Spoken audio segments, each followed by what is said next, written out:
வணக்கம். இது ஆதிதமிழச்சி YouTube channel. நான் உங்கள் ஆதிதமிழச்சி. நம்ம ஆதிதமிழச்சி யூடியூப் சேனல்ல வாராகி தேவி வழிபாடு செய்கிறவங்க செய்ய வேண்டிய ஒவ்வொரு விஷயத்தை பற்றியும் தொடர்ந்து பதிவு செய்துட்டு இருக்கிறேன். தொடர்ந்து பாருங்க.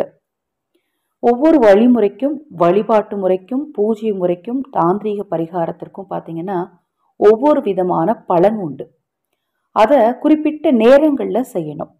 நேரம் அறிந்து திதி அறிந்து நம்ம வாராகி தேவி வழிபாடு செஞ்சோம் அப்படின்னா அதற்கான பலன் ரொம்ப சீக்கிரமாக கிடைக்கும். வாராகி தேவி வழிபாடு செய்கிறவங்க செவ்வாய், வெள்ளி, பௌர்ணமி, அமாவாசை, பஞ்சமி இந்த நாட்களில் இப்போ நான் சொல்லக்கூடிய இந்த ஒரு தாந்திரிக பரிகாரத்தை செய்யுங்க. மிக மிக எளிமையானது தான். உங்கள் பாதத்தில் இப்போ நான் சொல்லக்கூடிய இந்த எண்களை எழுத போகிறீங்க.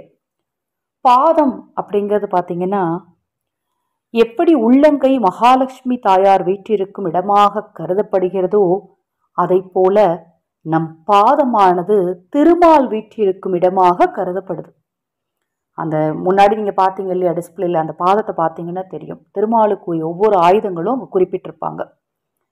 அந்த இடத்துல, அந்த ஆயுதங்கள் குறிப்பிட்டுள்ள இடத்துல தாமரைப்பூ ஒரு இடத்துல குறிப்பிட்டிருப்பாங்க. அதாவது வலது பாதத்திலையும் சுண்டு விரலுக்கு கீழே, இடது பாதத்திலையும் சுண்டு விரலுக்கு கீழே பார்த்தீங்கன்னா தாமரை பூ இருக்கும். அந்த இடத்துல குபேரனுக்குரிய எண்ணான 222 அப்படிங்கிற எண்ணை பச்சை நிற பேனாவால் எழுதணும். தினமுமே கூட செய்யலாம், தவறு கிடையாது. தினமுமே செய்கிறவங்க 48 நாட்கள் தொடர்ந்து செஞ்சாங்கன்னா அதற்கான பலன், அதுவும் அதிர்ஷ்ட வாய்ப்புகளுக்கான பலன் ரொம்ப சீக்கிரமாக கிடைக்கும். தினமும் செய்ய முடியாதவங்க நான் சொன்ன இந்த குறிப்பிட்ட நாட்களில் செய்யுங்க. இரவு தூங்குறதுக்கு முன்னாடி தான் செய்யணும். நீங்கள் செய்கிறதுக்கு முன்னாடி முதல்ல உங்கள் கை கால்லாம் நல்லா அலம்பிக்கணும். நல்லா கை கால் அலம்பிட்டு, முகம் அலம்பிட்டு, எப்போவுமே கை அலம்புனாலும் கை மூட்டு வரைக்கும், கால் அலம்புனாலும் கால் மூட்டு வரைக்கும் நல்லா அலம்பிட்டு, முடிஞ்சால் உங்கள் வீட்டில் ஏதாவது வாசனை திரவியம் இருந்ததுன்னு வச்சுக்கோங்க. ஒரு ஜவ்வாதோ, அத்தரோ, சந்தனாதி தைலமோ, பன்னீரோ இருந்தால் அதை எடுத்து நல்லா பாதத்தில் தடவிட்டு, அதன் பிறகு நான் சொல்லக்கூடிய இந்த குபேர எண்ணெய் 222 இந்த எண்ணெய் பச்சை நிற பேனாவால் எழுதுங்க. உங்கள் படுக்கை அறையில் இருந்தே எழுதலாம் தாராளமாக. மாதவிளக்காய் இருந்தீங்கன்னா செய்யக்கூடாது. தாம்பத்தியத்தில் ஈடுபட போறீங்கன்னாலும் இந்த தாந்திரிகத்தை செய்யக்கூடாது.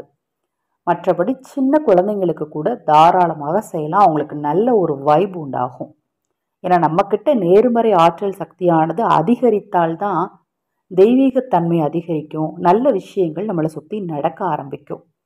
இப்போ நான் சொன்ன இந்த தாந்திரிக பரிகாரத்தை நீங்களும் செய்யுங்க, மற்றவர்களையும் செய்ய சொல்லுங்கள். ரொம்ப எளிமையானது தான். ஒரே ஒரு பேனா வேணும். பாதம் எல்லாருக்கிட்டே இருக்குது.